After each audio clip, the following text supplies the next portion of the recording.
Okay, now we're going to discuss international trade and how to model international trade using demand and supply.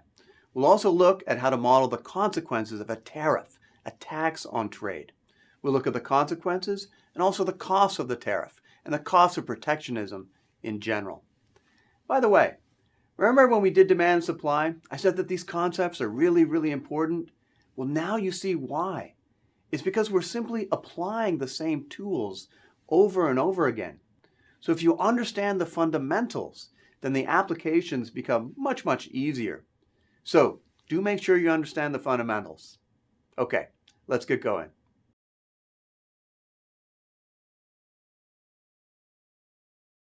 First, some quick definitions. Protectionism. This is the economic policy of restraining trade through tariffs, quotas, or other regulations that burden foreign producers but not domestic producers. In particular, a tariff is simply a tax on imports, and a quota is a quantity restriction on imports. For example, a quota may say you're only allowed to import 10,000 automobiles from Japan. Okay, let's get right into it. Here is the domestic supply curve. This is the supply curve of the home country firms. If we're thinking about the U.S., this is the supply curve from U.S. firms. Here's the demand curve, domestic demand. This is demand from U.S. consumers. If we had no international trade, then as usual, we would find the equilibrium where the quantity demanded is equal to the quantity supplied. That will give us the price with no international trade, and the quantity both produced and consumed with no international trade down here. Now let us suppose that the consumers in this country can go out into the world and they can buy as much of these semiconductors as they want at the world price. So in that case, if we had complete free trade, consumers would be able to buy as much as they want at the world price or as given by this world supply curve. The free trade equilibrium then would involve greater consumption. That is, at the high price, with no international trade, the quantity demanded is here. With international trade, consumers get to buy at the lower world price, so their quantity demanded increases. In terms of the diagram, the quantity demanded will increase to QD free trade. So domestic consumption is equal to this distance, or domestic consumption is equal to the quantity demanded with free trade. Now what about production? Well, the domestic producers can only charge as much as the world producers. They can't charge a higher price. So when the world price falls, when domestic consumers are able to buy at the world price, domestic producers, they can only sell at the world price, and they're going to be less willing to sell. So the domestic production will fall. Domestic production will fall to this lower amount right here. At a lower price, the domestic suppliers are only willing to produce a less amount or lower amount as given by QS free trade. Now notice that domestic consumption is QD free trade, domestic production is QS free trade, and demanders are demanding more than the domestic suppliers are willing to supply. The difference, of course, is made up by imports. So with trade, domestic consumption will be at QD free trade. Some of that will come from imports, and some of that will come from domestic suppliers. Okay, that's it. That's our analysis of international trade using supply and demand. Now make sure you understand each step in this diagram, because in the next slide, when we're going to add tariffs, it's going to make the diagram more complicated. Each step is actually pretty simple. Each step is actually no different than the ones we've already done, but the diagram will look a little bit messier. So if you need to, go through this slide again to make sure you understand each step along the way. Okay, now let's do the same diagram, but now we're going to do it with a tax or a tariff.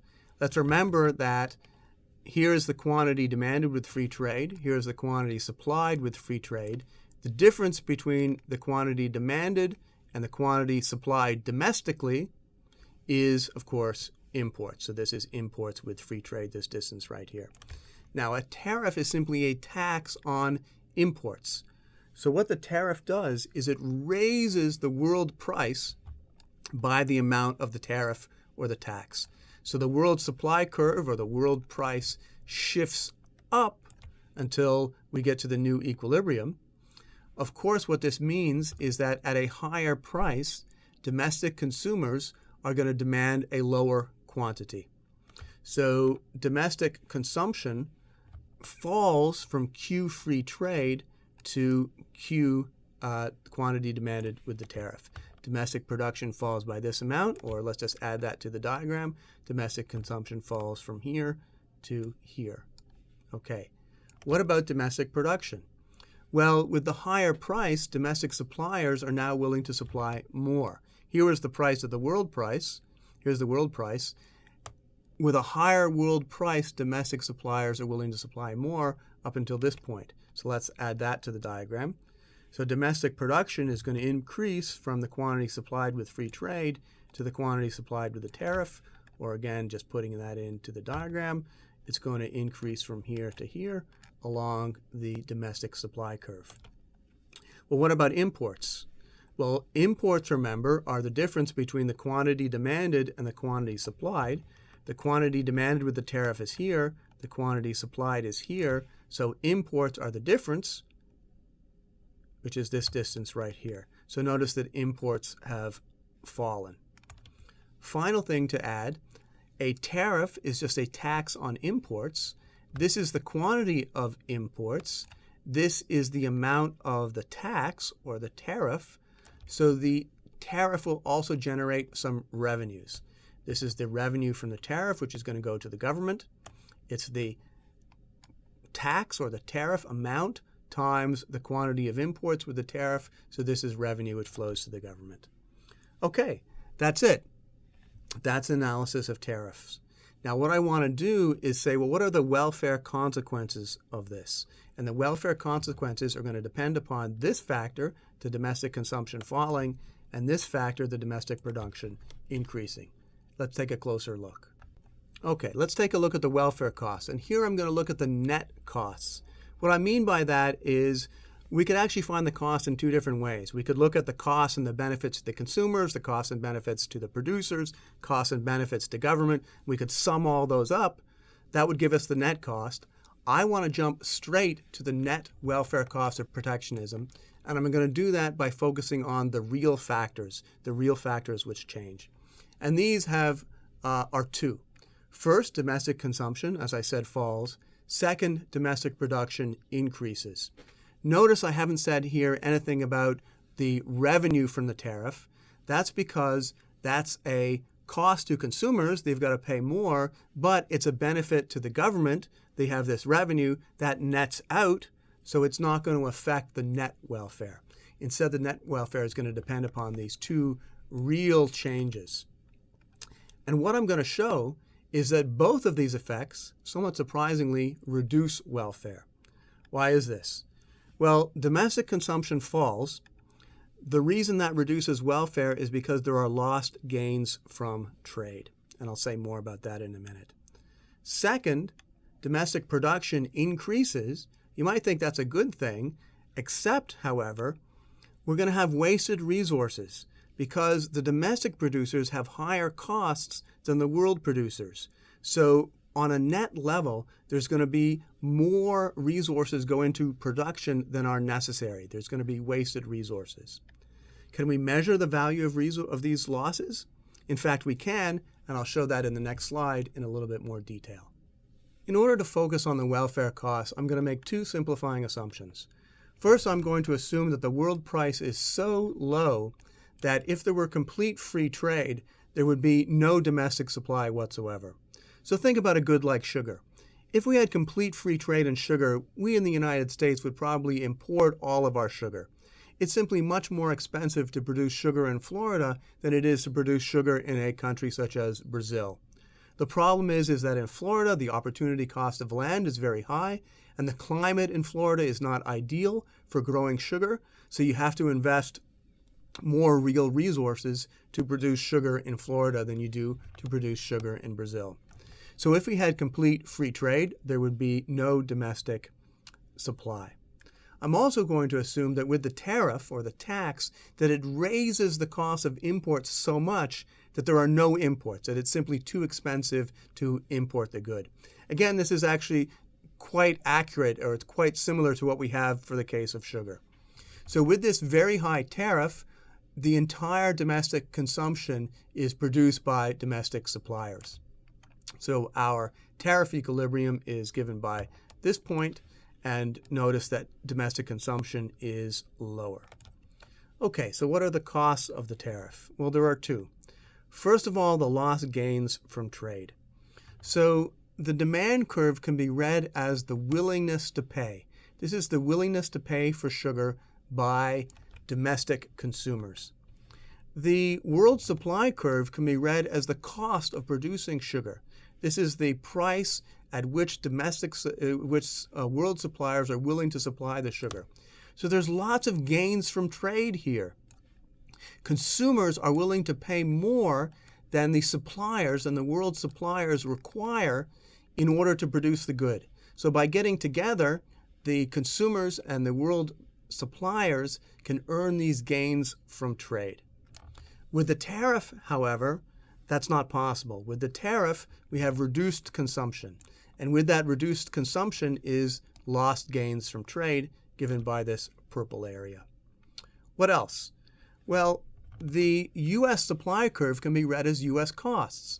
So what happens with the tariff is that instead of producing the sugar in Brazil, where it's cheap to produce sugar, we produce the sugar in Florida, where it's expensive to produce sugar, where we have to invest more real resources in producing sugar. We've got to invest more in irrigation, more in valuable land, more in fertilizer.